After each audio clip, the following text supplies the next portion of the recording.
ओम अज्ञानतिमिरान्धस्य ज्ञानाञ्जनशलाकया सत्सुरोन्मिलितं येन तस्मै श्रीगुरुवे नमः।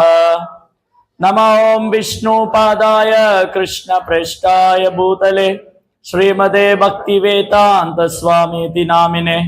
नमस्ते सारस्वती देवे गौरवाणी प्रचारिणे निर्विशेष शून्यवादी पाश्चात्यदेशतारिणे।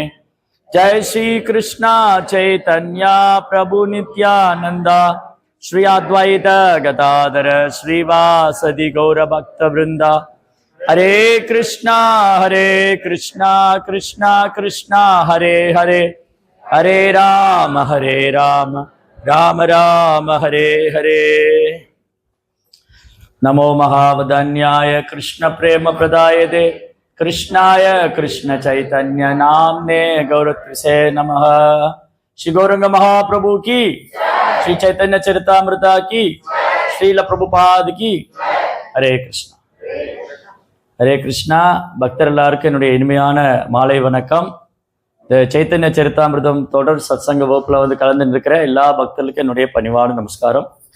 முதல்ல இஸ்கான் சவுத் மலேசியா டெப்ரோ ஸ்ரீதாம் பிரபு அவர்கள் இந்த சத்சங்க ஏற்பாடு பண்ணியிருக்காங்க. எல்லாருக்கும் நல்ல வாய்ப்பு.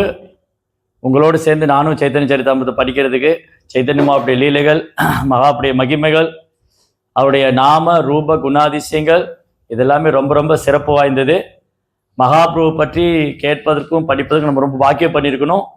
அதனால் இந்த தொடர் வகுப்பு, ஒரு 4 நாள் வகுப்பில் நம்ம பிரபுபாதர் நமக்கு என்னெல்லாம் சொல்லி கொடுத்துருக்காங்க, சைத்தன்ய மகாவுடைய அவதார நோக்கம் என்ன, சைத்தன்ய சரித்தாமிர்தம் என்னென்ன சொல்லியிருக்குன்னு தான் நம்ம பார்க்க போகிறோம். ஓகே, ஸோ இன்னைக்கு ஃபர்ஸ்ட் டே, முதல் நாள் வகுப்பு. முதல்ல நம்ம சைத்தன்ய மகாபிரபு பற்றி பார்க்கறதுக்கு முன்னாடி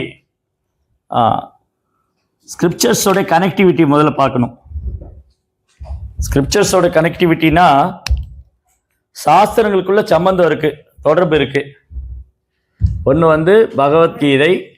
என் கையெழுத்து கொஞ்சம் மோசமாக தான் இருக்கும், ஏன்னா தமிழ் எழுதி ரொம்ப வருஷங்கள் ஆயிடுச்சு. பகவத்கீதை, பாகவதம், அப்புறம் சைதன்ய சரித்தாமிர்தம். சைதன்ய சரித்ராமிர்தம்.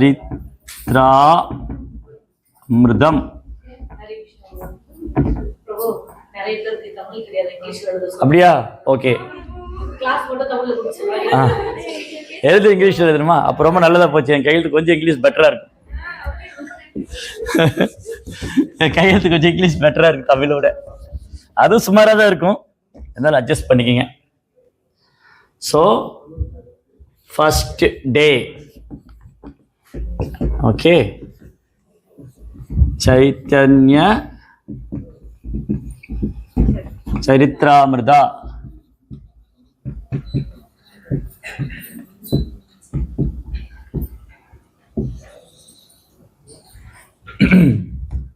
பகவத்கீதா,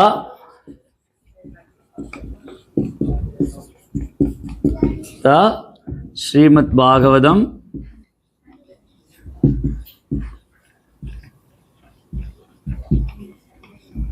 அண்ட் சைத்தன்ய சரித்தாமிர்தா. இது லாக் இருக்கா? நினைக்கிறேன்.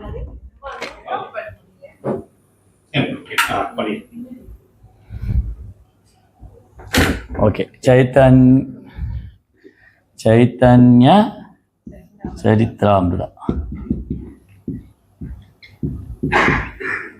Okay, 1 scripture 1, scripture 2, scripture 3.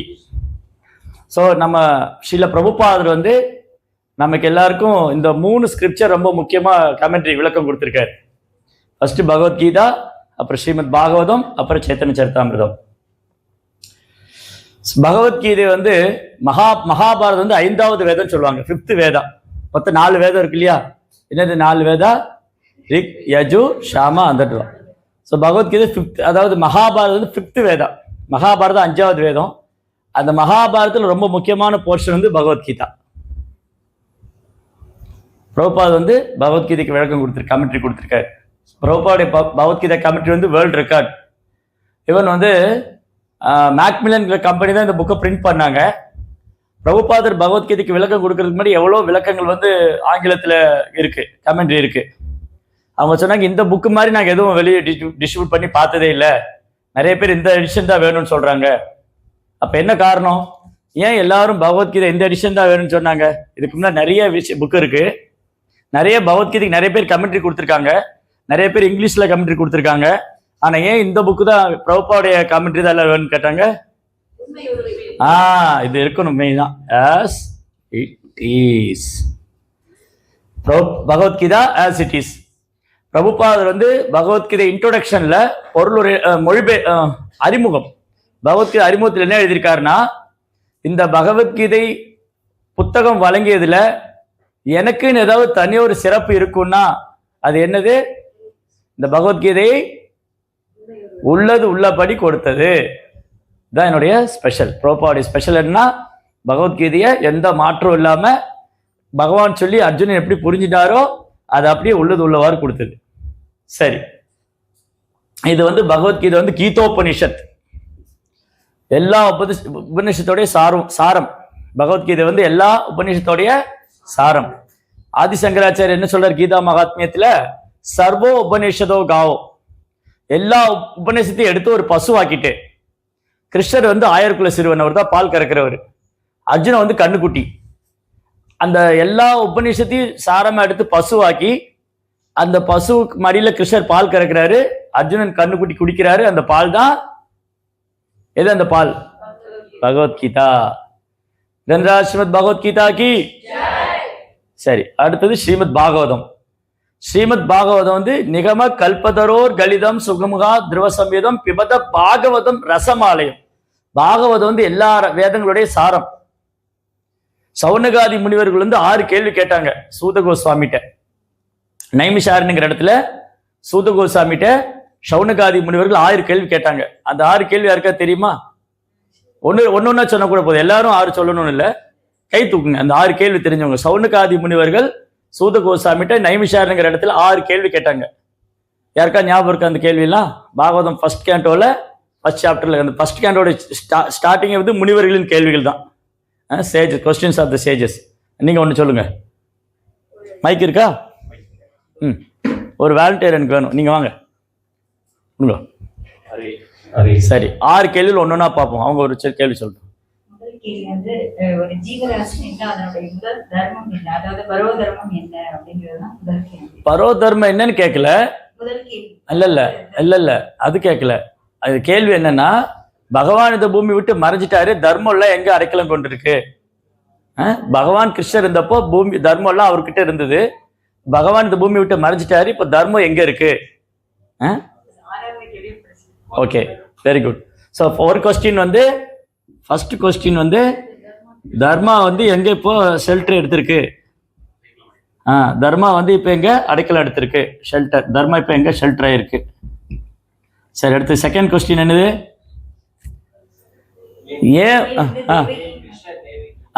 ஏன் வந்து கிருஷ்ணா வந்து சன் ஆஃப் தேவகி? கிருஷ்ணா ஏன் கிருஷ்ணா வந்து வசுதேவருக்கும் தேவிக்கும் குழந்தையா வந்தார்? 3வது கேள்வி. புருஷாவதார பத்தி சொல்லுங்க. புருஷா அவதார். அடுத்தது பகவானுடைய பல்வேறு லீலைகள் அவதாரங்களை பற்றி சொல்லுங்க. டிஃப்ரெண்ட் இன்காரினேஷன்ஸ். பகவானுடைய பல்வேறு அவதாரங்களை பற்றி சொல்லுங்க. அப்புறம் இன்னொன்னு, இன்னும் 2 இருக்கு. இந்த உலகத்துக்கே நன்மை தரக்கூடிய விஷயம், மனித குலத்துக்கு சிறந்த நன்மை தரக்கூடிய விஷயம் என்ன, அது சொல்லுங்க. Welfare of the mankind, welfare of the whole society. சரி, இன்னும் 1 இருக்கு. சிருஷ்டி புலீலா பத்தி சொல்லுங்க. சிருஷ்டி எப்படி நடந்தது? படைப்பு எப்படி நடந்தது? தர்மம்ல எங்க ஷெல்டர் ஆச்சு? அப்புறம் கிருஷ்ணரே வசுதேவர் குழந்தையா வந்தாரு, புருஷாவதாரம், இப்படி எல்லாம் கேட்டாங்க. இந்த 6 கேள்வி இந்த சௌனகாதி முனிவர்கள் சூத கோஸ்வாமிட்ட கேட்கிறாங்க. பகவான் மறைஞ்சதுக்கு அப்புறம் தர்மம் எல்லாம் எங்க அடைக்கலம் போயிடுத்து, அப்புறம் கிருஷ்ணர் ஏன் தேவிக்கு குழந்தையா வந்தாரு, பகவானுடைய புருஷ அவதாரங்களை பற்றி சொல்லுங்க, பகவானுடைய பல்வேறு அவதாரங்களை பற்றி லீலைகளை பற்றி சொல்லுங்க. அப்புறம் இந்த மனித குலத்துக்கு சிறந்த நன்மை தரக்கூடிய விஷயம் என்னவோ அதை சொல்லுங்க. அப்புறம் சிருஷ்டி லீலையை பற்றி சொல்லுங்க. இந்த 6 விஷயம் சௌனகாதி முனிவர்கள் சூத கோசாமிட்டு கேட்டாங்க. சரி, அப்போ பாகவதம் என்னது? எல்லா இது ஒரு இருக்கு, எல்லா வேதங்களும் எடுத்து சாரமா கொடுங்கன்னாங்க. அப்போ அது ஒரு பாயிண்ட், அது ஒரு முக்கியமான பாயிண்ட் ஆச்சு. 6 கேள்வியில் அது ஒன்று. அப்போ இது ரெண்டும் ஒரு இதில் தான் வரும். புருஷ அவதாரம், டிஃப்ரெண்ட் இன்கார்னேஷன். ஆமாம். தென் 4வது எல்லா வேதங்களும் எடுத்து சாரமா கொடுங்க. Essence of the Vedas.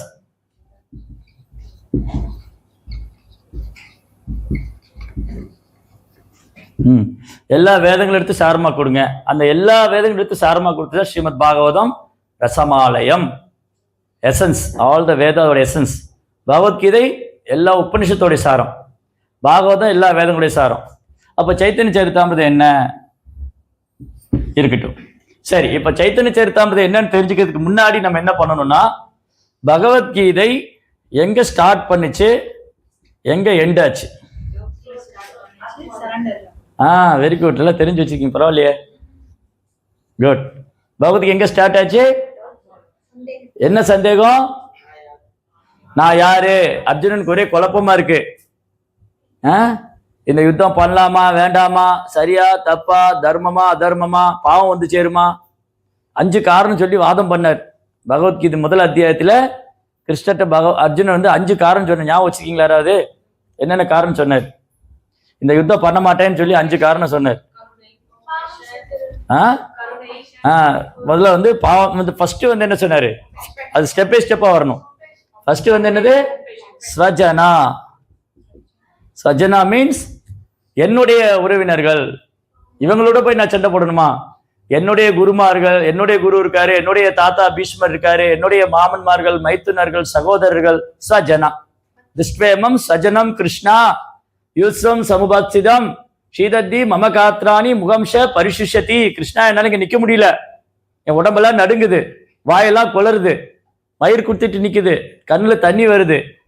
இதனால இவங்கள என்னுடைய குடும்பத்தார், என் குடும்பத்தார் கூட சண்டை போடணுமா? என்னப்பா என்ன சொல்றீங்க நீங்க? நீங்க உங்க தாத்தாவை கொல்லுவீங்களா? நீங்க உங்க குரு கூட சண்டை போடுவீங்களா? நான் என்ன மட்டும் பண்ண சொல்றீங்களே இல்லையா? நீங்க கிருஷ்ணர் போய் உக்ரசேனர் கூட சண்டை போடுவாரா? கிருஷ்ணர் போய் அவங்க குரு சாந்தி முனியோட சண்டை போடுவாரா? என்ன மட்டும் ஏன் பண்ண சொல்றீங்க இல்லையா? அர்ஜுனுடைய ஆர்கியூமெண்ட் எல்லாம் ரீசனபிளா இருக்கும். அவர் சாஸ்திர பிரமாணம் கொண்டு வருவார். இவங்க எல்லாம் நான் சொல்லி கேட்டிருக்கேன், நான் ஆச்சாரியர் சொல்லி கேட்டிருக்கேன், அப்புறம் வேதத்துல சொல்லி கேட்டிருக்கேன். ஸோ ஃபர்ஸ்ட் என்னுடைய ஜனன்னு சொல்றாரு. அதுக்கப்புறம் 2வது என்னது? இவங்களை கொல்றதுனால பாவம் தான். அவங்க வேணா பாவியா இருந்துட்டு போட்டோம், அவங்க வேணா பாவியா இருந்துட்டு போட்டோம், அந்த பாவியை கொண்டு நான் ஏன் பாவத்தை சேர்த்துக்கணும்னு. பாவமே சேரும், அது சின்ஃபுல் ஆக்டிவிட்டி நினைச்சார், சின் நினைச்சார். 3வது இந்த குல தர்மம்லாம் போயிடும், குல நாசம் ஆயிடும், தேவையில்லாத சந்திகள்லாம் வந்துடும், குல தர்மா போயிடும். 4வது சந்தோஷம் இல்லை இல்லையா? இப்போ உங்க பேர்ல மறந்து போயிட்டு, ரிஷி தானே? ரிஷிக்கு பர்த்டே.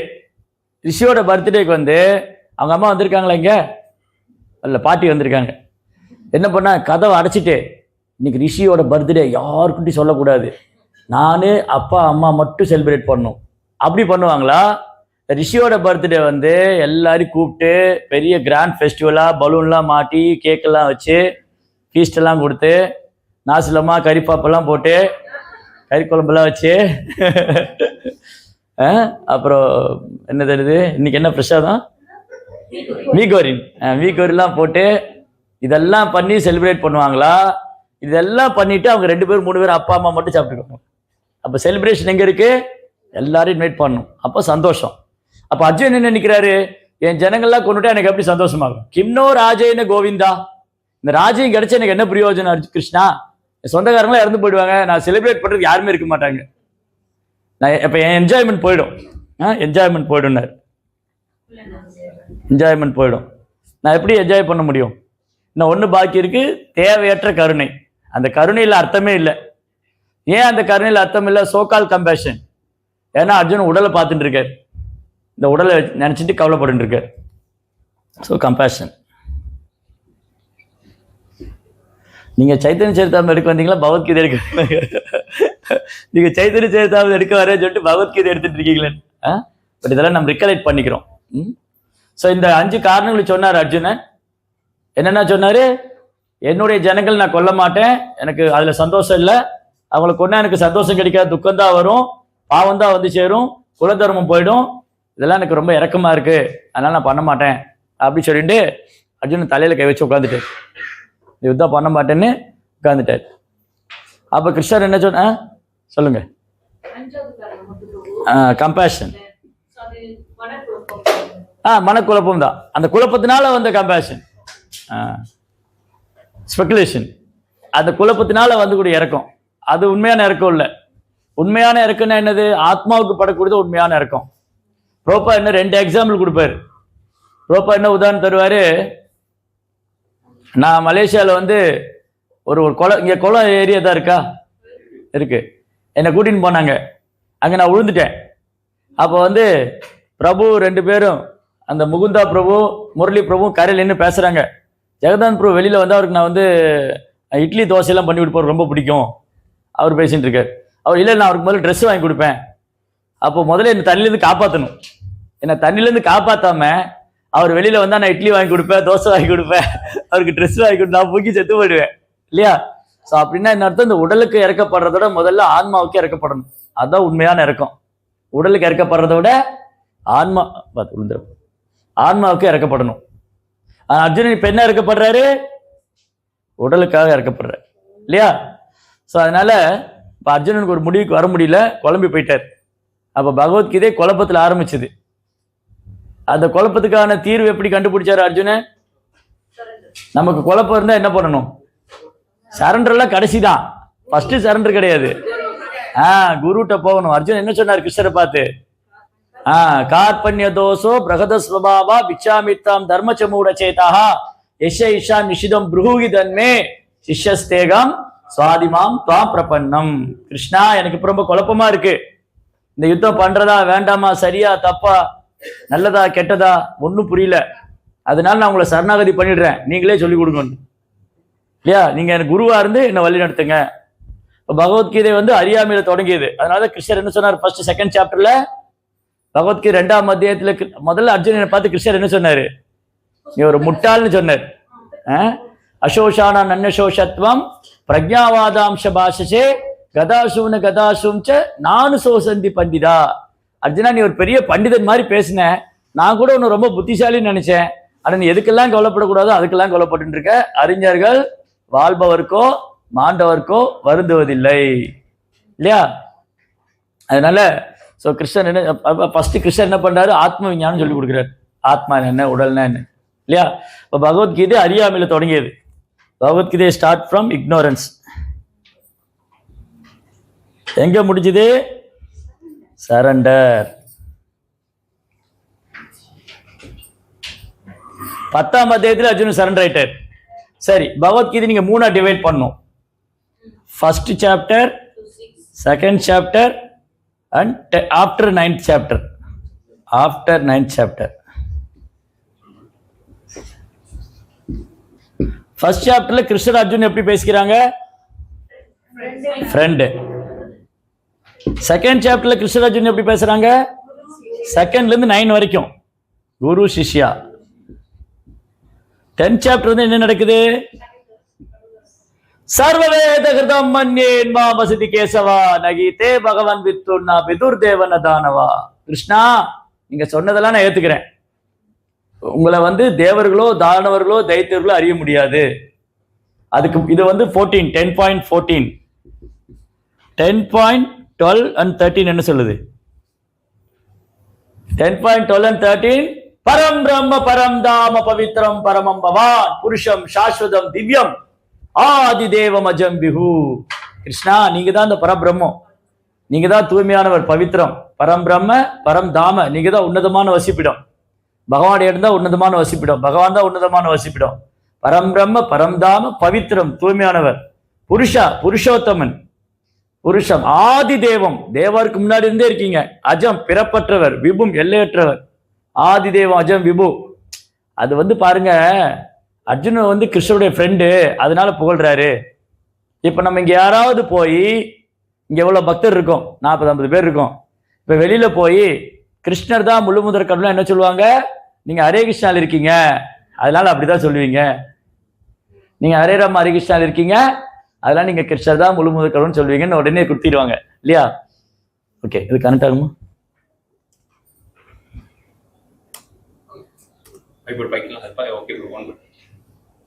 அப்ப என்ன சொல்லுவாங்க உடனே? நீங்க எல்லாம் கிருஷ்ணனுடைய பக்தரா இருக்கிறதுனால அப்படி சொல்றீங்க. பட் அர்ஜுனன் என்ன சொல்றாரு? நான் கிருஷ்ண பக்தனா இருக்கிறதுனால சொல்லல, இவங்க எல்லாம் சொல்லி கேட்டிருக்கேங்கிறார். யாரெல்லாம் யாரெல்லாம் சொல்லி கேட்டிருக்காரு? ஓகே, அப்ப இதை வந்து என்ன பண்ணலாம்? இந்த காரணம் வச்சிடலாம். ஆமா, இது யூஸ் பண்ணிக்கலாம், அது யூஸ் பண்ணிக்கலாம். ஓகே, இதை ஜூம் பண்ணலாமா? ஜூம் ஆகுமான்னு தெரியலையே. ஓகே, நீங்க செக் பண்றீங்களா? ஜூம் ஆகுமான்னு பாக்குறீங்களா? ஓகே, அப்போ வந்து எங்க பேசிட்டு இருந்தோம்? அர்ஜுனன் வந்து அர்ஜுனர் வந்து அப்படி நான் சொல்லல, நான் சொல்லல கிருஷ்ணர் பரபிரம்மம் எல்லாம் இவங்க எல்லாம் சொல்லி கேட்டிருக்கேன். யாரெல்லாம் சொல்லி கேட்டிருக்காரு? அசிலர், தேவலர், வியாசர், நாரதர். இப்ப நான் கண்ணு முன்னாடி பாக்குறேன், ஸ்வயம் சைவ பிரவிசிமே. அவங்க சொன்னது இப்ப கண்ணு முன்னாடி பாக்குறேன், நீங்க பரபிரம்மம். அதை சொல்லிட்டு அர்ஜுனன் சொல்றாரு, நீங்க சொன்னதெல்லாம் உண்மை, நான் ஏத்துக்கிறேன். சர்வவேத கிருதம் மன்யேன்மா வசதி கேசவா. உங்களுடைய மகிமைகளை தேவர்களோ தானவர்களோ யாரும் புரிஞ்சுக்க முடியாதுங்க. அப்போ பகவத்கீதையினுடைய 10ஆம் அத்தியாயம் 10ஆம் அத்தியாயம் வந்து அர்ஜுனன் கிருஷ்ணர் டிவோட்டியா பேசிட்டு இருக்காங்க. அர்ஜுனன் பகவான், கிருஷ்ணர் பகவான், அர்ஜுனன் பக்தன். 18th சாப்டர்ல வந்து அர்ஜுனன் என்ன கிருஷ்ணர் என்ன சொல்றாரு அர்ஜுனன்ட்ட? சரி, ஃபர்ஸ்ட் ஒன்னொன்னா சொல்லிட்டே வர்றாரு. ஃபர்ஸ்ட் என்ன சொன்னாரு? அர்ஜுனன் வந்து கிருஷ்ணா வந்து பகவத்கீதையில சிஸ்டமேட்டிக்கா ப்ரீச் பண்றாரு. எடுத்தோடனே நீ சரணாகதி பண்ணின்னு சொல்லல. இப்ப நம்ம இஸ்கான்ல வந்தோடனே நீங்க கிருஷ்ணரை சரணாகதி பண்ணிக்கோன்னு என்ன சொல்லுவோம்? அது சரணாகதினா என்ன இருக்கு? அடுத்து வரும் ஸ்லைட்ல இருக்கு, காமிக்கிறேன். சரணாகதினா என்ன நமக்கு தெரியாது. சரணாகதினா நான் ஏதோ கோயிலுக்கு வரதெல்லாம் சரணாகதின்னு நினைச்சிட்டு இருக்கோம். இல்ல, சரணாகதின்னு தத்துவம் இருக்கு. அனுகுல்யச சங்கல்ப பிரதிகுல்யச வர்ஜனம் காமிக்கிறேன், இதுல வரும். சோ ஃபர்ஸ்ட் எடுத்தோடனே கிருஷ்ணர் சரணாகதி பண்ண சொல்லல. ஏன் கிருஷ்ணர் எடுத்தோடனே சரணாகதி பண்ண சொல்லல? அந்த தகுதி நமக்கு இல்லை. அப்போ அர்ஜுனன் வந்து கிருஷ்ணருடைய பக்தர் தான், அவர் நெருக்கமான பக்தர் தான். எப்பெல்லாம் பகவான் இந்த பூமியில வரோ அப்ப அர்ஜுனன் வராரு. பகவான் எப்பெல்லாம் இந்த பூமியில வருவாரோ அப்ப அர்ஜுனன் கூட வராரு. அப்ப அர்ஜுனன் அறியாமல் வைக்கிற மாதிரி கிருஷ்ணர் வச்சுட்டார். அர்ஜுனன் அறியாமல் வச்சுட்டு அவர் மூலமா நமக்கு சொல்லிக் கொடுக்குறாரு. அப்ப எடுத்தோடனே இப்ப அர்ஜுனன்ட்ட போய் நீ எல்லாத்தையும் விட்டுட்டு வந்துரு, நீ எல்லாத்தையும் விட்டுட்டு என்னை மட்டும் சரணடைனா அர்ஜுனனால கஷ்டம் முடியாது. அப்ப ஃபர்ஸ்ட் என்ன பண்ணாரு? இந்த அர்ஜுனன் யுத்தம் பண்ண மாட்டேன்னு சொன்னார் இல்லையா? அந்த யுத்தம் பண்றதுக்கெல்லாம் என்ன காரணம்னு அவர் சொன்னதெல்லாம் ஒன்னொன்னா பிரேக் பண்ணிட்டே வர்றாரு. என்ன சொல்லுவாரு? சரி அர்ஜுனா, நீ இந்த யுத்தம் பண்ணா உனக்கு பாவம் வருங்கிற, இது பண்ணலைன்னு தான் உனக்கு பாவம் சொன்னார். ஏன் இது பண்ணலைன்னா பாவம்? ஏன்னா நீ ஒரு சத்திரியா, நீ ஒரு டியூட்டில தவறும் போது அது பாவம் ஆயிடும் இல்லையா? அதுக்கப்புறம் இந்த யுத்தத்துல இறந்தாலும் நீ வீரமரண அடைவ, உனக்கு புகழ்தான் வரும். இப்படிலாம் ஒன்னு சொல்லிட்டு வர்றாரு. அப்படி இது எனக்காக பண்ணுன்னு சொன்னார். இந்த கர்மத்தை யோகமா பண்ணிடு, அப்புறம் பற்று இல்லாம பண்ணு, இதெல்லாம் சொல்லிட்டு கடைசியில் என்ன சொல்றாரு? நீ எல்லாத்தையும் விட்டுட்டு என்ன சரணடைஞ்சிருன்னு. சரி பரவாயில்ல, நீ வந்து எல்லாத்தையும் விட்டுட்டு என்ன வந்து சரணடைஞ்சிரு, என்னை மட்டும் சரணடைஞ்சிரு, நான் பாத்துக்கிறேன். சர்வதர்மா பரித்யஜ்ய மாம் ஏகம் சரணம் ரஜா அகம் துவாம் சர்வ பாபேப்யோ மோக்ஷாமி மா சுச்சக. எல்லா தர்மத்தை விட்டுட்டு என்ன மட்டும் சரணடைஞ்சுன்னு சொன்னார் இல்லையா? அப்ப பகவத்கீதை எங்க தொடங்குச்சு? அறியாமையில தொடங்கி சரணாகதியில முடியுது. சரி, பாகவதம் எங்க தொடங்குது? எப்படி சொல்றீங்க பாகவதம் சரணாகதியில தொடங்குதுன்னு? சரி, பரிசித் மகாராஜ் சரணாகதி பண்ணாரு. பாகவதம் எழுதினது யாரு? வியாசதேவர். வியாசதேவர் பாகவதம் எழுதும் போது என்னன்னு வச்சு எழுதியிருக்காரு? ஓம் பரபிரம்மனே நமக அப்படின்னு தொடங்கியிருக்காரா? ஓம் பரமாத்மனே நமகன்னு தொடங்கினாரா? என்னவா தொடங்கியிருக்காரு? ஓம் நமோ பகவதே வாசுதேவாய, அந்த பகவான் வாசுதேவரை நான் வணங்குகிறேன். ஓ பிரம்மனே நமக, ஓ பரபிரம்மனே நமக, ஓ பரமாத்மாவே நமகன்னு தொடங்கல. பாகவதம் ஸ்டார்டிங் எங்க சரணாகதி பண்ணுது? அந்த பகவான் கிருஷ்ணரே வாசுதேவனே முழுமுதற் கடவுள், அவரை நான் வணங்குகிறேன். ஓம் நமோ பகவதே வாசுதேவாய. அதனாலதான் பாகவதம் ஸ்டார்டிங்கே சரணாகதி தான். பரிஷித் மகாராஜா இந்த 7 நாள் தான் இருக்க போறேன்னு தெரிஞ்சார். இங்க எவ்வளவு பேருக்கு தெரியும் நான் எவ்வளவு நாள் இருக்க போறோம்னு? இங்க யாருக்காவது தெரியுமா எவ்வளவு நாள் இருக்க போறோம்? 7 நிமிஷமா, 7 நொடியா, 7 வினாடியா, 7 வருஷமா, 70 வருஷமா தெரியாது. ஏன்னா அங்க கல்ஃப் கண்ட்ரியில குண்டு போட்டு இருக்கான். அங்க இருக்கிற யாருக்குமே தெரியாது நீ எவ்வளவு நாள் இருக்க போறோம். நம்ம யாருக்கும் தெரியாது எவ்வளவு நாள் இருக்க போறோம். திடீர்னு சுனாமி வருமா, இல்ல யாராவது தலைமையில குண்டு போட்டுருவாங்களா, இல்ல பூகம்பம் வந்துடுமா? எதுவுமே உத்தரவாதம் இல்லை. இந்த ஜட உலகம் எப்படி படைக்கப்பட்டிருக்குன்னா ஒரு பதம் அபாயம்தான். பதம் பதம் யத்பி பதம் நதேஷா சமாஸ்ருதாய பத பல்வல பிளவம் மகத் பதம் புண்ணிய யசோ முராரி பவாம்புதி வத்ச பரம் பதம் பதம் பதம் யத்பி பதம் நதேஷா. இந்த ஜட உலகத்துல வைக்கிற ஒரு அடியும் அபாயம்தான். எப்ப என்ன நடக்கும்னு தெரியாது. அதனால என்ன பண்ணணும்? பகவானுடைய தாமரை திருப்பாதங்களை சரணடையணும்.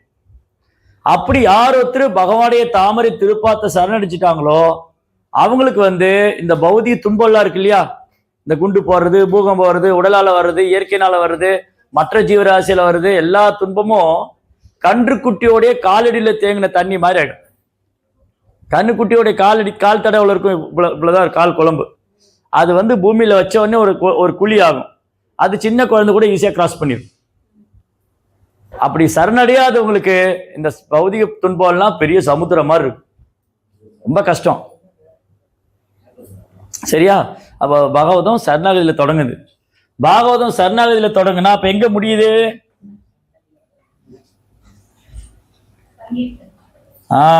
எங்க சொல்லியிருக்கு சங்கீர்த்தனே?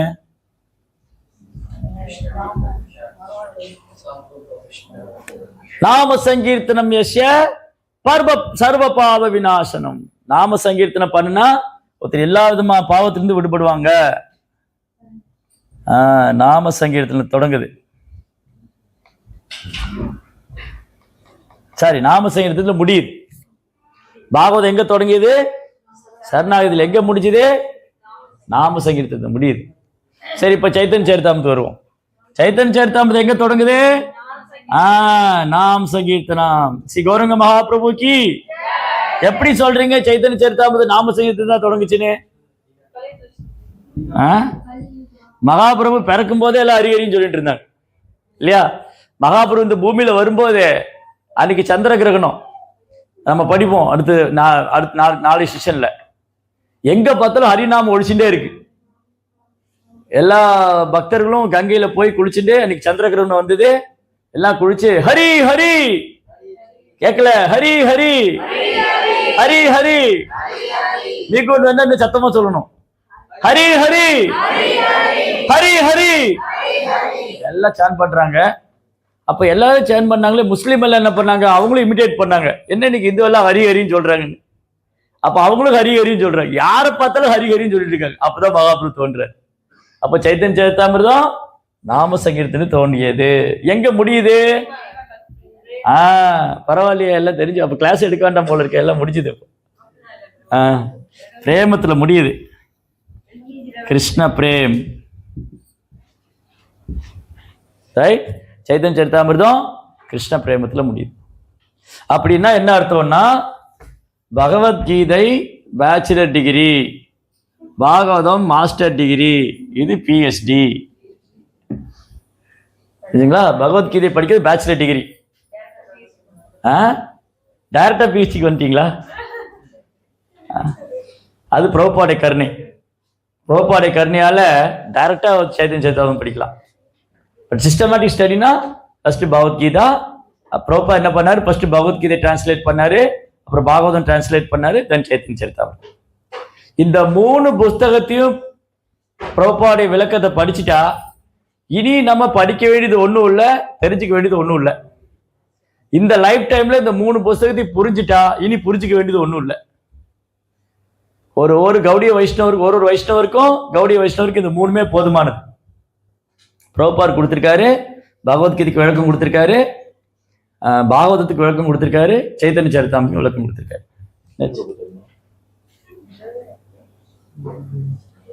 பிளாங்கா இருக்கு.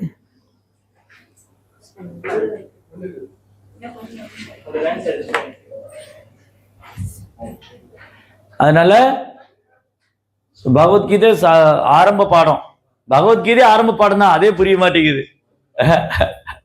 அதுக்கப்புறம் பாகவதம், அதுக்கப்புறம் சைத்தன்ய சரிதாமிர்தம். சரி, இந்த 3 கிரந்தங்களும் ரொம்ப ரொம்ப முக்கியமானது. ஒரு கௌடிய வைஷ்ணவருக்கும் ஒரு வைஷ்ணவருக்கும் இந்த 3 புஸ்தகம் வந்து ரொம்ப ரொம்ப முக்கியமானது. ரைட், சரி. இப்போ கிளியரா இருக்கா?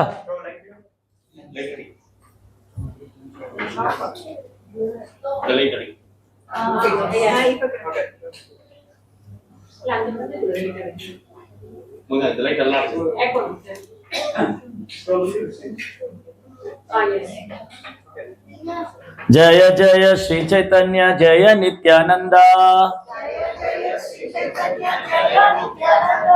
जय द्वैत चंद्र जय गौर भक्त वृंद, जय जय श्री चैतन्य जय नित्यानंद, जय द्वैत चंद्र जय गौर भक्त वृंद. ஸ்ரீ கௌரங்க மகாபிரபு கி. இந்த ஸ்லைடு தான் இப்ப நம்ம பார்த்தது, பகவத்கீதா அண்ட் பாகவதம், சைத்தன்ய சரிதாமிர்தம். ஓகே, அடுத்தது இந்த சரணாகதி பத்தி பேசிட்டு இருந்தோம் இல்லையா? 6 விதமான சரணாகதி.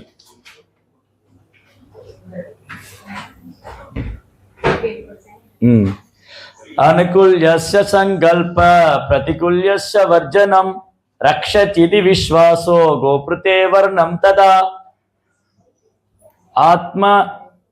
ஆத்மநிக்ஷேபதோ கார்பண்ய சத்விதா சரணாகதிஹி.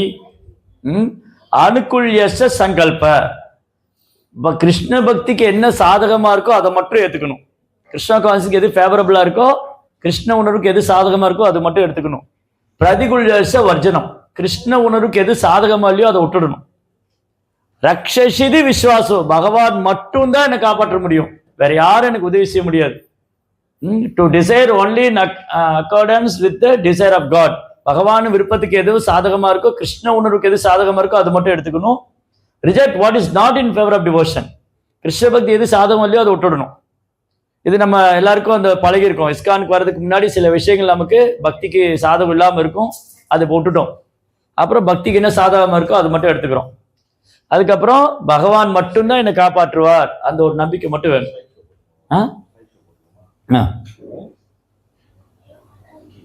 Good, super. இப்போ வந்து பகவான் மட்டும்தான் என்னை காப்பாற்றுவார், வேற யாரும் என்னை காப்பாற்ற முடியாது, அதுதான் சரணாகதி. இல்லை எங்க வீட்டுக்காரர் என்ன பார்த்துக்குவாரு, இல்லை என் வைஃப் என்ன பார்த்துக்குவா, நாளைக்கு வளர்ந்து பெரியவானதுக்கப்புறம் என் பையன் என்ன பார்த்துக்குவான், நடக்கும் இல்லைன்னு சொல்லலை. ஆனால் அதை மட்டும் நம்பி இருக்க முடியாது. அப்படி நினைச்சுன்னா தான் அது வந்து மாயா. என் வீட்டுக்காரர் வந்து பகவான் எனக்கு ஒரு ஒரு ஒரு கருணையினால ஒரு நல்ல கிருஷ்ண பக்தர் எனக்கு வீட்டுக்காரா வந்திருக்காரு, அதனால நான் அவரை நம்புறேன், அவர் வந்து எனக்கு பகவான் அழைச்சின்னு போவாரு. நல்ல பகவானுடைய கருணையினால எனக்கு வந்து ஒரு நல்ல வைஷ்ணவி மனைவியா வந்திருக்கா, அதனால என் மனைவிக்கு நான் சேவை பண்றதுனால எனக்கு பகவானுடைய அனுக்கிரகம் கிடைக்கும் அப்படின்னு எடுத்துக்கலாமே தவிர, இல்ல என் கணவர் தான் என்ன கூட்டின்னு போவார்னு இல்ல, பகவான் தான். பகவான் கிருஷ்ணர் நினைச்சாதான் அது நடக்கும். அதனால கிருஷ்ணர் மட்டும்தான் என்னை காப்பாற்ற முடியும். அப்படி யாரா நமக்கு உதவி செஞ்சா அது பகவான் தான் செய்யறாருன்னு அர்த்தம், அவங்க மூலமா. அதுதான் விஸ்வாஸ், நம்பிக்கை. To maintain an attitude to gratitude towards Krishna, to see everything we possess we belong to Krishna. நம்மகிட்ட என்னெல்லாம் இருக்கோ அது கிருஷ்ணருக்கு சொந்தமானது, எதுவுமே என்னது இல்லை, கிருஷ்ணர் தவிர எனக்கு வேற அடைக்கலம் இல்லை. அதுக்கப்புறம் to give up the pride of having surrender. நான் ஜர்னாகதி அடைஞ்சிட்டு அதனால பகவானை காப்பாத்திடுவேன்னு நினைக்கக்கூடாது. எப்பவுமே நம்மளை வந்து கீழிலான ஆத்மாவை தான் நினைக்கணும். அப்ப என்ன சொல்லியிருக்குன்னா, ஆச்சாரியர் என்ன சொல்றாங்க, சைதன்ய மகாபுருடைய கருணையை பெற தகுதி வாய்ந்தவங்க யாரு கேள்வி பண்ணனா, சைத்தன்ய மகாபுருடைய கருணை வேணுமா? இங்க எவ்வளவு பேருக்கு சைத்தன்ய மகாபுருடைய கருணை வேணும்? எல்லாருக்கும் வேணும். அப்போ இந்த 3 விஷயம் நம்ம கிட்ட இருக்கான்னு செக் பண்ணும். இந்த 3 குவாலிட்டி நம்ம கிட்ட இருந்ததுன்னா சைத்தன்ய மகாபிரபு கருணையை பெறதுக்கு நம்ம தகுதி வாய்ந்தவங்க. ஒண்ணு வந்து என்னை விட ஒரு கீழ்நிலையான ஆத்மாவே கிடையாது. நான் ரொம்ப கீழ்நிலையானவன், ரொம்ப இழிவானவன், மோசமானவன். என்னை விட ஒரு மோசமான யாருமே கிடையாது. I am most fallen soul அப்படின்னு நினைக்கணும். என்னை விட ஒரு மோசமான ஜீவாத்மாவை பார்க்கவே முடியாது. ரெண்டாவது, என்னை விட ஒரு பாவியை பார்க்கவே முடியாது. நான் பெரும் பாவி, எனக்கு எந்த ஒரு தகுதியும் கிடையாது. எனக்கு எனக்கு ஒரு தகுதியும் கிடையாது. I am most fallen, I am unqualified. எனக்கு எந்த தகுதியும் கிடையாது. என்னோட ஒரு கீழான ஆத்மாவும் கிடையாது, என்னோட கீழான பாவி கிடையாது, என்னோட ஒரு தகுதி இல்லாதவங்க கிடையாது. மோஸ்ட் ஃபாலன் அண்ட் வந்து மோஸ்ட் சின்ஃபுல், ரொம்ப கீழானவன், ரொம்ப பாவாரமா, ரொம்ப எந்த ஒரு தகுதியும் கிடையாது. அதுக்கப்புறம் இன்னும் ஒண்ணு, ஐ am most fallen, unqualified, I am most sinful. நான் ரொம்ப வீழ்ந்தவன், ரொம்ப பாவியானவன், அப்புறம் எனக்குன்னு ஒரு தகுதியும் இல்லை. இது இருந்ததுன்னா மகாபுருஷ கருணை நமக்கு கிடைக்கும். இந்த 3 விஷயம் நம்ம ஞாபகம் வச்சுக்கணும். என்னை விட கீழேயான ஆத்மா கிடையாது. யாரை பார்த்தாலும் எப்படி நினைக்கணும், அடடா இவங்கெல்லாம் நல்லா பக்தி சேவை பண்றாங்க, நான் பாரு எப்படி இருக்கேன். இல்ல அவங்களோட நான் நிறைய சேவை பண்ணிட்டு இருக்கேன் அப்படின்னு நினைச்சா மகாபுருஷ கருணைக்கு தகுதி உலகம் இல்லை. ஓ அவர் என்ன பண்ணிட்டாரு, அவங்களோட நான் நிறைய பண்ணிட்டு இருக்கேன் அப்படின்னு நினைச்சிட்டா, ஓ அந்த பக்தர் என்னங்க, அவங்களோட நான் பண்ணுவேங்க, அவரோட எனக்கு திறமை இருக்குங்க. சரி, இப்ப அடுத்த கேள்வி ராமாயணத்துக்கு போவோம். சுக்ரீவனுக்கு சக்தி அதிகமா, ஹனுமானுக்கு சக்தி அதிகமா? ஆனா ஹனுமான் என்ன பண்ணாரு, சுக்ரீவன் என்ன பண்ணாரு? சுக்ரீவன் தான் கிருஷ்ணனோட மினிஸ்டரா இருந்தார், ஹனுமான் அவருக்கு அசிஸ்ட் பண்ணிட்டு இருந்தார். ஆனா உண்மையில சுக்ரீவோட ஹனுமானுக்கு தான் பவர் அதிகமா இருந்து. ஒரு ஹனுமான் என்ன பண்ணார், ரொம்ப ஹம்பிளா இருந்து சுக்ரீவன் சொல்ற வரைக்கும், அந்த ஆர்டர் சுக்ரீவன் ஆர்டர் வர வரைக்கும் ஹனுமான் செய்ய மாட்டார். இல்ல ஹனுமான் நினைச்சிட்டாரா, நான் வந்து சுக்ரீவனோட ரொம்ப பலசாலி, நான் அதுக்கு சுக்ரீவனுக்கு அசிஸ்ட் பண்ணணும். சம்டைம் நம்ம நினைப்போம், நம்முடைய மென்டரோ இல்லை வந்து நமக்கு மேல இருக்கிறவங்களோ அவங்கள விட நம்ம புத்திசாலியா இருப்போம் நினைக்கலாம். அவர் என்ன சொல்லிட்டு அவரோட எனக்கு புத்திசாலித்தனம் இருக்குன்னு. நோ, அப்படி நாலேஜ் இருந்தால் ரொம்ப ஹம்பிளா ப்ரெசென்ட் பண்ணணும். ஹனுமான் வந்து ரொம்ப பணிவா இருப்பார். ஸோ பணிவு தான் பகவானை கவரும். பணிவான பக்தியில் தான் பகவானை கவர முடியும். அப்போ வந்து எந்த சூழ்நிலையும் நம்ம இப்படி நினைச்சிடக்கூடாது, நான் வந்து தகுதி உள்ளவன், நான் வந்து கிருஷ்ண பக்தி பண்றேன், 20 வருஷமா நான் டிவோட்டியா இருக்கேன், நான் வந்து 16 மாலை ரொம்ப வருஷமா ஜெபம் பண்றேன், எக்ஸ்ட்ரா மாலையும் ஜெபம் பண்ணிட்டு இருக்கேன், பாகவதம் பகவத்கீதைலாம் படிச்சு முடிச்சிட்டேன், பக்தி சாஸ்திரி முடிச்சிட்டேன், பக்தி வேவ முடிச்சிட்டேன், நீ என்ன விட தகுதி வாய்ந்த பக்தர் கிடையாது அப்படின்னா மகாபுரு கருணைக்கு நம்ம தகுதி கிடையாது. அப்படி நடிச்சிட்டோம்னா மகாபுருடைய கருணைக்கு நம்ம தகுதி வாய்ந்தவங்க கிடையாது. அப்ப என்ன நினைக்கிறேன், எப்பவுமே நான் வந்து தகுதி இல்லாதவன், நான் ரொம்ப நீங்க ஒரு வைஷ்ணவ ஆச்சாரிய பாட்டு எடுத்து பாருங்க இல்லையா, என்ன பாடுறாங்க? நரோத்தம் தாஸ் தாக்கூர் என்ன பாடுறாரு, என்னை விட ஒரு கீழ்நிலை ஆத்மா யாரும் இல்ல. பக்தினோத் தாக்கூர் என்ன பாடுறாரு, என்னை விட ஒரு கீழ்நிலை ஆத்மா யாரும் இல்ல. லோச்சன் தாஸ் தாக்கூர் என்ன பண்றாரு, என்னை விட ஒரு கீழ்நிலை. அப்ப அவங்க எல்லாம் எவ்வளவு உயர்ந்த ஆத்மாக்கு. அவங்க என்ன சொல்றாங்க, என்னை விட கீழ். அப்ப அவங்களே சொல்லும் போது நம்மள ஏமாத்துறோம் இல்லையா? அதனால இந்த சரணாகதிங்கிறது வந்து அவ்வளவு சாதாரண விஷயம் இல்லை. அது எப்படி பண்ணணும்னு சொல்றதா, அதுதான் சைத்தன்ய சரிதாமிர்தம், பிராக்டிக்கல் அப்ளிகேஷன். பகவத்கீதையை பகவான் என்ன சொல்லியிருக்காரோ, கிருஷ்ணர் என்ன சொன்னாரோ அதை சைத்தன்ய மகாபிரபு பிராக்டிக்கலா பண்ணி காமிச்சார். பகவானே பக்தனா வந்துட்டார். அதனால சைத்தன்ய மகாபிரபு ஸ்பெஷல். சைத்தன்ய மகாபிரபு ஏன் ஸ்பெஷல்னா, பகவானே பக்தனா வந்தார். சரி, அடுத்தது இவர் யாரு? நித்யானந்த பிரபு. இவர் தான் சைத்தன்ய சரிதாமிரத்தின் ஆசிரியர், ஆச்சாரியர் கிருஷ்ணதாஸ் கவிராஜ் கோஸ்வாமி. கிருஷ்ணதாஸ் கவிராஜ் கோஸ்வாமிக்கு வந்து 90 வயசுக்கு மேல ஆயிருந்தது. முதல்ல 90 வயசு வரைக்கும் நம்ம இருப்போமான்னு தெரியாது. கிருஷ்ணதாஸ் கவிராஜ் கோஸ்வாமி 90 வயசு ஆயிருந்தது. அவர் வந்து ஒரு நாள் அவங்க ஊருக்கு வந்து, அவருடைய வில்லேஜுக்கு வந்து நித்யானந்த பிரபுடைய அசோசியேட் ஒருத்தர் வந்தார். பெரிய டிவோட்டி, ஒரு ஆச்சாரியர், மீனகேதன ராமதாஸ் சொல்லி. இந்த மீனகேதன ராமதாஸ் வந்து நித்யானந்தருடைய க்ளோஸ் அசோசியேட். அவர் வந்து எங்க வில்லேஜ்ல கீர்த்தன் பாடி எல்லாம் வந்து பிரச்சாரம் பண்ணிட்டு இருக்காரு. இவருக்கு ஒரு பிரதர் இருந்தார், சகோதரர். அவருடைய பாயிண்ட் ஆஃப் வியூ என்னன்னா, நித்யானந்த பிரபு நான் ஏத்துக்க மாட்டேன், அவர் முழு முதற் கடவுள் இல்ல, சைத்தன்ய மகாபிரபு மட்டும் தான் முழு முதற் கடவுள். இது வந்து இவருக்கு ரொம்ப வருத்தம் ஆயிடுச்சு. ஏன்னா நித்யானந்த பிரபு யாரு? சாக்ஷாத் பலராம். பிரஜேந்திர நந்தன ஹோய் சச்சி சூதா ஹோய்லசை பலராம் ஹோய்ல நித்தாய். பிரஜேந்திர நந்தன், விருந்தாவனத்து கிருஷ்ணர் வந்து பிரஜேந்திர நந்தன ஹோய் சச்சி சூதா, சச்சி மாதோட குழந்தை. பிரஜேந்திர நந்தன ஹோய் சச்சி சூதா ஹோயில செய். விருந்தாவனத்து கிருஷ்ணர் சச்சி மாதோட குழந்தையா வந்தார். பிரஜேந்திர நந்தன ஹோய் சச்சி சூதா ஹோய் பலராம் ஹோயில நித்தாய். பலராமர் நித்யானந்தரா வந்தார். அப்படி இருக்கும்போது இவர் என்ன பண்ணிட்டாரு, இவருடைய சகோதரர் வந்து இவருடைய அசோசியேட்னா அவருக்கு ரெஸ்பெக்ட் கொடுக்கல. அவருக்கு என்ன மரியாதை கொடுக்கணும், நான் நித்யானந்த குருவை ஏத்துக்கலையே. அப்ப இவருக்கு ரொம்ப வருத்தம் ஆயிடுச்சு. இதெல்லாம் கேட்டு நான் உயிர் வாழணுமா, ரொம்ப கவலை. இப்ப நம்ம முன்னாடி வந்து யாராவது நம்ம குருவை பத்தி தப்பா சொன்னா நம்மளால பொறுத்துக்க முடியுமா? நம்ம குருவை பத்தி யாராவது தப்பா சொன்னா நம்ம கோவம் வந்துடும், சண்டைக்கு அடிக்கவே போயிடுவோம் இல்லையா? அப்படி இருக்கும்போது இவருக்கு ரொம்ப மன வருத்தம். அன்னைக்கு ஏன்டா இந்த ஊர்ல இருக்கோம், ஏன்டா உயிரோடு இருக்கோம், இந்த மாதிரி ஒரு நித்யானந்தருக்கு அஃபன் பண்றாரு. நித்யானந்த பிரபுடைய தாமரை திருப்பாதத்துக்கு அபராதம் பண்ணா அவ்வளவுதான். நித்யானந்த பிரபு யாரு? பல்ராம். பல்ராம் யாரு? ஆதி குரு. நித்யானந்த பிரபு குரு தத்துவம். நித்யானந்தருடைய கருணை இல்லைன்னா மகாபிரபு கருணை கிடையாது. யாருக்கெல்லாம் சைதன்ய அப்படி கருணை வேணுமோ அவங்க நித்யானந்தருடைய கருணை வேணும். யாருக்கெல்லாம் வந்து ராமருடைய கருணை வேணுமோ லக்ஷ்மணனுடைய கருணை வேணும். யாருக்கெல்லாம் கிருஷ்ணனுடைய கருணை வேணுமோ பலராமருடைய கருணை வேணும். எப்பெல்லாம் பகவான் இந்த பூமியில வராரோ அப்போ பலராமர் கூட வருவார். அவர் ராமரா வந்தப்போ லக்ஷ்மணன் வந்தார். லக்ஷ்மணனை வந்து என்ன பண்ணாங்க, ராம அவதாரத்துல எல்லா வானர்களும் லக்ஷ்மணனை ஏத்துக்கிட்டாங்க, ஒரு வானரை மட்டும் லக்ஷ்மணனை ஏத்துக்கல. எல்லா வானரமும் ராம் லக்ஷ்மண் ரெண்டு பேருமே பகவானுடைய அவதாரம் தான். ராமர் வந்து வாசுதேவன், லக்ஷ்மணன் வந்து சங்கர்ஷ்ணர், ரெண்டு பேருமே முழுமுதற கடவுள். எல்லா வானர்களும் ஏத்துட்டாங்க, ஒரு வானரை மட்டும் ஏத்துக்கல லக்ஷ்மணனை. அது என்ன லக்ஷ்மணனை போய் ஏத்துக்கிறது, அவர் நம்மள மாதிரி மனுஷன் தானே அப்படின்னு நினைச்சிட்டாரு. அவர் ஒரு சாதாரண மனுஷன் நினைச்சிட்டாரு. அதனால என்ன ஆயிடுச்சுன்னா, லக்ஷ்மணனுடைய பாதத்துக்கு தாமரை பாதத்துக்கு குற்றம் விளைவித்ததுனால ராமர் வந்து அந்த லீலையை முடிஞ்சு எல்லா வானர்களையும் ஆன்மீக உலகத்துக்கு கூட்டின்னு போயிட்டார் அயோத்தியாவுக்கு. அந்த ஒரு வானரத்தை மட்டும் இங்க விட்டுட்டு போயிட்டார். யார் அவரு? திவிதா. திவிதா வந்து யார் மோட்சம் கொடுத்தா? நிறைய அசுரங்களை வந்து கிருஷ்ணர் தான் வதம் பண்ணியிருப்பாரு. ஆனா திவிதா வானரத்தை கிருஷ்ணர் வதம் பண்ணல. ஏன்னா திவிதா வானரம் யாரை ரிஜெக்ட் பண்ணாரோ அவர் கையாலே வந்து மோட்சம் அடைஞ்சார். அதனால லக்ஷ்மணனுடைய கருணை இல்லைன்னா ராமருடைய கருணை இல்லை, கிருஷ்ணருடைய பலராமுடைய கருணை இல்லைன்னா கிருஷ்ணருடைய கருணை இல்லை, நித்யானந்த பிரபு இல்லைன்னா சைத்தன்ய சரித்திராமிரதமே இல்லை, சைத்தன்ய பாகவதம் இல்லை.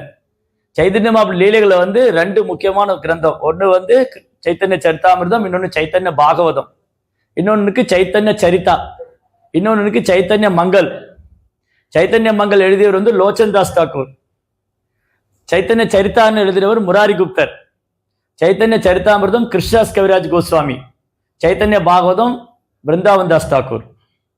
பிருந்தாவன் தாஸ் தாக்கூர் வேற யாரும் இல்ல, அவர் கிருஷ்ணலீலையில வியாசதேவர். யார் பாகவதத்துல கிருஷ்ணலீலையை சொன்னாங்களோ அவங்க சைத்தன்ய மாப்லீலையில பிருந்தாவன் தாஸ் தாக்கூரா வந்திருந்தார். இப்ப பிருந்தாவன் தாஸ் தாக்கூர், அப்போ ஒரு கேள்வி வரலாம், பிருந்தாவன் தாஸ் தாக்கூர் சைத்தன்ய பாகவதம் சொல்லியிருக்கலாம், அப்ப சைத்தன்ய சரித்தாமிரதம் எதுக்கு, எதுக்கு இவ்வளவு கிரந்தங்கள் எதுக்கு? சைதன்ய மகாபிரபு எப்படி வந்து பாகவதம் ஸ்ரீமத் பாகவதம் வந்து பகவான் ஸ்ரீ கிருஷ்ணரே பரம புருஷோத்தமனான முழுமுதற் கடவுள்னு சொல்லியிருக்கோ, அந்த மாதிரி சைத்தன்ய பாகவதத்துல சைத்தன்ய மகாபிரபு தான் பரம புருஷோத்தமனான முழுமுதற் கடவுள். விருந்தாவன் தாஸ் தாக்கூர் தெளிவா சொல்லியிருக்காரு. ஆனா விருந்தாவன் தாஸ் தாக்கூர் என்ன பண்ணாங்க, அந்த புத்தகம் எழுதும் போது மகாபிரபுவுடைய ஆரம்ப கால லீலைகள், அவருடைய குழந்தை பருவ லீலை, அவருடைய நிமாய் பண்டிதரோட லீலை, அப்புறம் ஒரு சன்னியாசி எடுத்துக்கொண்ட லீலை, இதெல்லாம் விவரமா எழுதினார். அப்புறம் என்ன பண்ணிட்டாரு, அவரு விருந்தாவன் தாஸ் தாக்கூர் வந்து நித்யானந்தருடைய கடைசி சீடர். அவர் கொஞ்சம் நித்யானந்த லீலைகளே ரொம்ப டீப்பா சொல்லிட்டார். அப்போ புக்கு நிறைய பெருசாகி போயிடுச்சு, இதோட நிப்பாட்டிக்கலாம். நம்ம என்ன பண்ணுவோம், போய் புக் ஸ்டால்ல போய் இருக்கிறதுலே சின்ன புக்கு எதா இருக்குன்னு பார்ப்போம் இல்லையா? புக்கு வாங்கிக்க சொன்னா யார்ட்டையும் நீங்க புக் டியூஷன் பண்ண போனா இருக்கிறதுலே சின்ன புக்கா பார்த்து கொடுங்க. ஏன்னா பெரிய புக்கா இருந்தா படிக்க கஷ்டம், படிக்க மாட்டோம். சின்ன புக்கா இருக்கா, என்ன பிரபுபா என்ன பண்ணாரு, நிறைய சின்ன சின்ன புக்கு எழுதினார். அது பார்க்கதான் சின்ன புக்கா இருக்கும், ஆனா போட்டா ஈரான் போடுற குண்டு மாதிரி இருக்கும், ஒன்று டபா டபார்னு உள்ள போய் வெட்டிக்கும். ஈரான் அமெரிக்கா போடுற குண்டு மாதிரி, இஸ்ரேல் போடுற மாதிரி அவன் முட்டாள்தனமா குண்டு போட்டு இருக்கான். இந்த சின்ன சின்ன புக்கு நம்ம இதயத்துக்குள்ள போய் அப்படி வெடிச்சு கிருஷ்ண பக்தி ஏற்படுத்தும், அந்த பௌதிகமான விஷயங்களை சாம்பல் ஆக்கிடும். ரோபாடு சின்ன புக்கு தான், இந்த பிறப்புக்கு மிறப்புக்கும் அப்பால், அப்புறம் வந்து அரவிந்த் அரசன், சவால், சின்ன சின்ன புக்கு தான், 15 பக்கம் 20 பக்கம் தான் இருக்கும். ஆனா அவ்வளவு விஷயம் இருக்கும், பார்க்க சின்ன புக்கா இருக்கும். அதனால நம்ம என்ன தேடுவோம்னா இருக்கிறதுலே சின்ன புக்கா இருந்தா கொடுங்க பிரபு இல்லையா? அதனால விருந்தாவன் தாஸ்துக்கு யோசிச்சாரு, நான் நிறைய எழுதிட்டேனே, இப்ப பெரிய புக் ஆயிடுமே இது அப்படின்னு சொல்லிட்டு அதை நிறுத்திட்டாரு. அதனால கிருஷ்ணதாஸ் கவிராஜ் கோஸ்வாமி என்ன சொன்னாரு, விருந்தாவன் தாஸ் தாக்கூர் ஏற்கனவே சைத்தன்ய மாப்பிள்ளை ஆரம்ப காலையில விவரமா சொல்லிட்டாரு. விருந்தாவன் தாஸ் தாக்கூர் வந்து சைத்தன்ய மாப்பிள்ளைய ஆரம்ப கால லீலைகளை விவரமா சொல்லிட்டாரு. அதனால அவர் சொல்லாம விட்ட மீதி லீலைகளை நான் சொல்றேன், அந்த சேவை எனக்கு கொடுத்துருக்காரு அவரு. அதனால சைத்தன்ய சரிதாமிரதத்துல சைத்தன்ய மாப்பிள்ளை ஆரம்ப கால லீலைகள் விவரமா இருக்காது, அது ஷார்ட்டா தான் இருக்கும். அதுக்கப்புறம் ஒரு சன்னியாசம் எடுத்துட்டு ஜெகநாத்புரியில இருந்தது, அப்புறம் விருந்தாவன் யாத்திரை போனது, தென்னிந்திய யாத்திரை வந்தது, இதெல்லாம் விவரமா இருக்கும் சைத்தன்ய சரிதாமிரதத்துல. அப்ப அங்கேயும் கனெக்ஷன் இருக்கு புக்குக்கு. சைத்தன்ய பாகவதம், சைத்தன்ய சரிதாமிரதம். சைத்தன்ய பாகவதம் மகாபுருடைய ஆரம்ப கால லீலைகளையும் நித்யானந்த லீலைகளையும் பற்றி வர்ணிச்சிருக்கு. சைத்தன்ய சரிதாமிரதத்துல மகாபுடைய விருந்தாவன் தாஸ் தாக்கூர் என்னெல்லாம் சொல்லிட்டு மீதி வச்சிருந்தாரோ அது அந்த சேவையர் எடுத்துட்டார். அப்போ இவர் ரொம்ப வருத்தப்பட்டு இருந்தார், எனக்கும் ரொம்ப வயசாயிடுச்சு, நடக்க முடியாது, கண்ணு சரியா தெரியல, உடம்பெல்லாம் தளர்ந்து போச்சு, இன்னைக்கு 30 வயசுல இதெல்லாம் வருது. அவருக்கு 90 வயசு. அவர் என்ன பண்றது, ரொம்ப வேதனை வேற, நான் இன்னும் உயிரோடு இருக்குன்னே, இந்த மாதிரி நித்யானந்தனுடைய தாமரை பாதுக்கும் அவருடைய சகாக்களுக்கும் அவதூறு பண்றாங்களே, அபராதம் பண்றாங்களே, இதெல்லாம் கேட்டுட்டு இருக்குனே, நான் உடலை விட்டுருக்க வேண்டாமான்னு கவலைப்பட்டு அழுதுட்டு இருக்காரு. அன்னைக்கு இரவு வந்து நித்யானந்த பிரபு ஒரு கனவுல வந்தார், கிருஷ்ணதாஸ் கவிராஜ் நீங்க அழாதீங்க, நீங்க நேரம் விருந்தாவனம் போங்க. விருந்தாவனம் போனா அங்க ரூப கோஸ்வாமி, சனாதன் கோஸ்வாமி, ரகுநாதாஸ் கோஸ்வாமி எல்லாம் இருக்காங்க, அவங்க கூட போய் தங்கிக்கங்க. நீங்க ரகுநாதாஸ் கோஸ்வாமியோட கேட்டுட்டு அங்க போய் தங்கிட்டு நீங்க சைதன்ய லீலைகள்லாம் எழுதுங்க. அப்ப சைதன்ய மகாபுருடைய நாம ரூப குணாதிசயங்களை நித்யானந்த பிரபு தான் விளக்குறதுக்கான அருள் கொடுக்க முடியும். நித்யானந்தப்புடைய அருளாலதான், அவருடைய கருணையாலதான், நித்யானந்தப்புடைய ஆசீர்வாதத்தினாலதான் கிருஷ்ணதாஸ் கவிராஜ் 90 வயசுல பெங்கால் இருந்து விருந்தாவன் நடந்து போனாரு. ஸ்பைஸ் ஜெட் எல்லாம் பிடிச்சிட்டு போல, இண்டிகோ ஸ்பைஸ் ஜெட் எல்லாம் வரல, அப்ப கிடையாது, அப்ப நடந்துதான் போகணும். அவர் வந்து பெங்கால்ல இருந்து, பெங்கால் எங்க இருக்கு, விருந்தாவன் எங்க இருக்கு, இந்த எண்டு இருந்து அந்த எண்டுக்கு வரணும். 90 வயசுல நடந்து போய் அங்க போய் சேர்ந்து, முதல்ல நம்ம எல்லாம் போய் சேருவோமான்னு தெரியாது, அவர் போய் சேர்ந்தார் நித்யானந்தனுடைய கருணையால. நித்யானந்தனுடைய கருணையால பெங்கால்ல இருந்து விருந்தாவன் போனார். போய் அங்க ராதா குண்டத்துல அவருடைய ஆசிரமம் இருக்கு, பஜன் குட்டீர். எவ்வளவு பேர் ராதா குண்டம் போயிருக்கீங்க? ராதா குண்ட்ல பாத்தீங்கன்னா அங்க கிருஷ்ணதாஸ் கவிராஜ் கோஸ்வாமி பஜன் குட்டீர் இருக்கு. அங்கதான் ரகுநாதாஸ் கோஸ்வாமியுடைய பஜன் குட்டீர் இருக்கும். ரகுநாதாஸ் கோஸ்வாமி 18 வருஷம் சைத்தன்ய மகாபிரபு கூட இருந்தார் ஜெகநாத் பூரியில. அப்போ ரகுநாத் அதனாலதான் எழுதுவார், ஒரு அத்தியாயம் முடியும் போது ஸ்ரீரூப ரகுநாத பாதாரியாச ஸ்ரீகிருஷ்ண சைத்தன்ய ஸ்ரீகிருஷ்ண கவிராஜ் கோஸ்வாமின்னு எழுதியிருப்பார். ரூப கோஸ்வாமிக்கும் சனாதன் கோஸ்வாமிக்கும் ரகுநாதாஸ் கோஸ்வாமி என்ற குருமார்கள் அவங்க தாமரை பார்த்து என்னுடைய பணிவான வணக்கங்களை சொல்லி இந்த அத்தியாயத்தை முடிக்கிறேன். ஒரு அத்தியாயம் முடியும் போது எழுதியிருப்பார். சைத்தன்ய சரிதாமிரதம் படிச்சா ஒரு அத்தியாயம் முடியும் போதும் அவர் எழுதியிருப்பார். இந்த அத்தியாயம் முடியும் போது அவங்களுக்கு தொடங்கும் போது அப்படிதான், தொடங்கும் போது ஒரு சாப்டரே ஃபுல்லா ஆன்மீக குருவுக்கு தான் பிரார்த்தனை செய்யறாரு. அதனால நித்யானந்த பிரபு அவர் ஆசீர்வதித்தார். நித்யானந்த பிரபுடைய ஆசீர்வாதத்தினாலதான் இவ்வளவு வயசான காலத்துல கூட அவர் விருந்தாவனத்துக்கு போய் அங்க தங்கி இருந்து இந்த சைத்தன்ய சரிதாமிரதம் அற்புதமான மகாபுரு லீலைகளை அவரால் எழுத முடிஞ்சது. அதெல்லாம் நித்யானந்த பிரபு ரிவீல் பண்ணார். நித்யானந்த பிரபு வந்து அவர் எல்லாத்தையும் காமிச்சு கொடுத்தார். ஜீவ கோஸ்வாமி கூட அழைச்சிட்டு போய் மகாபிரபு எங்கெல்லாம் லீலை பண்ணாங்களோ எல்லா இடத்தையும் காமிச்சு கொடுத்தார் நித்யானந்த பிரபு. அப்ப ஜீவ கோஸ்வாமி சின்ன பையன், யங் பாய், ஒரு 13-14 வயசு தான் இருக்கும். அப்போ நித்யானந்த பிரபு பர்சனலா கூட்டிட்டு போனார். கூட்டிட்டு போய் சைதன்ய மகாபிரபு லீலை பண்ண இடங்கள்லாம் அதான் நவதீப் மண்டல் பரிக்கிரமா, இப்ப பரிக்கிரமா போறாங்க இல்லையா வருஷம், அதை வந்து நித்யானந்த பிரபு காமிச்சு கொடுத்து ஜீவ கோஸ்வாமிக்கு. அதெல்லாம் பக்தி வினோத் தாக்கூர் ரெக்கார்ட் பண்ணியிருக்காரு, பக்தி வினோத் தாக்கூரா. அப்ப என்ன புரிஞ்சுக்கணும் இதுல என்ன முக்கியமா புரிஞ்சுக்கணும்னா, ஃபர்ஸ்ட் பாயிண்ட் வந்து சைதன்ய மகாபிரபுடைய நாம ரூப குணாதிசயம் அவர் லீலைகளை வந்து நித்யானந்த பிரபுடைய கருணை இருந்தாதான் புரிஞ்சுக்க முடியும். நித்யானந்த பிரபு வந்து குரு தத்துவம். சோ இவர் ஆசீர்வாதம் பண்ணனால்தான் இவரால் எழுத முடிஞ்சது. அப்ப நம்ம குருமார்கள் ஆசீர்வாதம் பண்ணாதான் நமக்கு இது புரியும், மகாபிரபு யாரு, அவர் லீலைகள் என்ன, மகிமைகள் என்ன. அதனால மகாபிரபு புரிஞ்சுக்கணும்னா நித்யானந்த பிரபு மூலமா தான் புரிஞ்சுக்க முடியும். மகாபிரபு லீலைகளை புரிஞ்சுக்கணும்னா வைஷ்ணவ சம்பிரதாயம் மூலமா தான் புரிஞ்சுக்க முடியும். கௌர நித்யானந்தர், கௌரங்க மகாபிரபு, நித்யானந்த பிரபு யாருன்னா இந்த ஆச்சாரியருடைய கருணை இருந்தால் தான் புரிஞ்சுக்க முடியும். அப்படி பிரபுபாதர்னு ஆரம்பிக்குது. பிரபுபாதர்னா இன்னைக்கு சைதன்ய மகாபிரபு யாருன்னு தெரியாது. யோசிச்சு பாருங்க, ஒரு காலத்துல சைதன்ய மகாபிரபு யாருன்னு யாருக்கெல்லாம் தெரியும்? பெங்கால்ல இருந்தவங்களுக்கு, ஒரிசால, பெங்கால், ஒரிசா, விருந்தாவனம் இந்த மாதிரி உள்ள இடங்கள்ல இருந்தவங்களுக்கு தான் சைதன்ய மகாபிரபு யாரும் தெரிஞ்சிருந்தது. அது கூட பக்தி சித்தாந்தர் காலத்துல தான். பக்தி சித்தாந்தர் காலத்துல தான் வந்து ஒரிசா, பெங்கால், இந்தியா ஃபுல்லா, ஏன் அப் டு இங்க கூட சவுத் இந்தியால, சென்னையில, அப்புறம் வந்து ஆந்திரால நிறைய இடங்களில் கௌடி மட் எஸ்டாப்ளிஷ் பண்ணார். 64 கௌடி மடங்களை நிறுவனர். பக்தி சித்தாந்தருடைய காலத்துல தான் சைத்தன்ய மகாபிரபுடைய மகிமைகள் வந்து பாரதம் முழுவதும் பரவியது. பக்தி வினோத் தாக்கூர் காலத்திலேயே அவர் ஒரு புக்கு எழுதி சைதன்ய மகாபிரபு போதனைகள் வாழ்க்கை சரித்திரம் ஒரு புக்கு எழுதி கலிபோர்னியா யூனிவர்சிட்டிக்கு அமிச்சார். இது நான் சொல்றது 200 வருஷத்துக்கு முன்னாடி. அவர் 1800-200 வருஷத்துக்கு முன்னாடி பக்தி வினோத் தாக்கூர். பக்தி வினோத் தாக்கூர் யாரு? நமோ பக்தி வினோதாய சச்சிதானந்த நாமினே கௌர சக்தி ஸ்வரூபாய. சைத்தன்ய மகாபிரபுடைய சக்தியின் சொரூபம். கௌர சக்தி ஸ்வரூபாய ரூபானுகவராயது. ரூபகோசாமி உண்மையான போதனைகளை பிரச்சாரம் பண்ண வந்தவர். ஏன்னா 200 வருஷத்துக்கு முன்னாடி பக்தி வினோத் தாக்கூர் காலத்துல சைதன்ய மகாபிரபுடைய போதனைகளையும் ரூபகோசாமியுடைய போதனைகளையும் என்ன பண்ணாங்க? எல்லாம் தவறா இது பண்ணிட்டாங்க. ஒரு சில போலி சம்பிரதாயம் உருவாயிடுச்சு. அது எப்பவுமே நடக்கும். ஒரு பக்கம் உண்மையா பிரச்சாரம் பண்ணிட்டு இருக்கும்போது இன்னொரு பக்கம் போலி சம்பிரதாயம் வந்துடும். அதுல இருந்து பிரிஞ்சு போயிடுவாங்க. ஏன்னா காரணம் என்னது? அவங்க மாயையில போய் மாட்டிக்குவாங்க. இல்லை சிலப்போ வந்து அவங்க உண்மையான தத்துவத்துக்கு புறம்பா செயல்பட ஆரம்பிப்பாங்க. அப்படி வந்து பக்தி வினோத் தாக்கூர் காலத்துல 14 போலி சம்பிரதாயம் இருந்தது.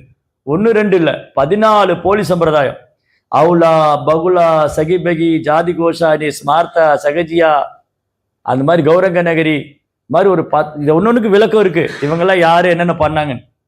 அந்த 14 போலி சம்பிரதாயத்தினால என்ன ஆயிடுச்சுன்னா, கௌடிய வைஷ்ணவர்னாலே ஏமாத்துக்காரங்க, வயிற்று பிழைப்புக்காக வந்து பேசுறவங்க, வயிற்று பிழைப்புக்காக காசுக்காக நாம சொல்றவங்க அப்படின்னு ரொம்ப கேவலமா போயிடுச்சு 200 வருஷத்துக்கு முன்னாடி. அப்பதான் பக்தி வினோத் தாக்கூர் பகவான் அமிச்சார். பக்தி வினோத் தாக்கூர் முன்னாடி காலத்துல வந்து இவங்க எல்லாம் இருந்தாங்க. ரூப கோசாமி, 6 கோசாமிகள், நரோத்தமதாஸ் தாக்கூர், ஷாமானந்த பண்டிதர், ஸ்ரீனிவாச ஆச்சாரியா, இவங்க காலத்துக்கு அப்புறம் அப்படியே கொஞ்ச காலத்துல என்ன ஆயிடுச்சு? கொஞ்சம் டீவியேஷன் ஆயிடுச்சு. சகாலேனேக மகதா யோகோ நஷ்ட பரந்தபா. எப்போ மக்கள் அது விலகி போகும்போது ஒண்ணு பகவானே நேரா வருவாரு, இல்லாட்டி ஆச்சாரியர் அனுப்பிச்சிருப்பாரு.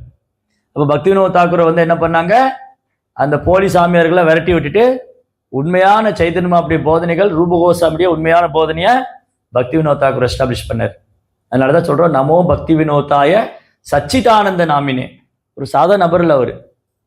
பகவானுடைய கௌரங்க மகாபிரபு கௌர சக்தி சுரூபாய. சைதன்ய மகாபிரபு சக்தி அளிக்கப்பட்டவர்.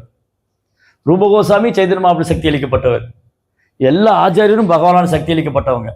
இந்த கௌடிய சம்பிரதாயமே பகவானான சக்தி அளிக்கப்பட்டது. அப் டு பிரபுபாத், இப்ப இருக்கிற ஆதி குருமார்கள். ஸோ பக்தி வினோத் தாக்கூர் காலத்துல என்ன பண்ணாங்க? உண்மையான ரூபகோசாமி போதனைகளை அவர் ஸ்தாபனம் பண்ணார். அப்புறம் அவர் பிரார்த்தனை பண்ணிக்கிட்டார், இது போதாது. பக்தி வினோத் தாக்கூர் என்ன பிரார்த்தனை பண்ணாரு? சைதன்ய மகாபிரபு ஒரு நாட்டுக்கு சொந்தமானவர் கிடையாது. அவர் முழுமுதற் கடவுள். சைதன்ய மகாபிரபு முழுமுதற் கடவுள். அவர் இந்த இந்தியாவுக்கோ இல்ல பாரதத்துக்கோ சம்மந்தப்பட்டவர் இல்லை. அவர் உலகம் முழுதும் அவர் வழிபடணும். அப்போ அவர் என்ன கனவு கண்டார்? இதே நவதீபத்துல அமெரிக்கர்கள், ஐரோப்பியர்கள் எல்லாம் கீர்த்தனம் பண்ணிட்டு போகணும் அப்படிங்கிற டிசைர் அவருக்கு. அதான் அவருடைய விஷன். என்ன பண்ணார்? அப்ப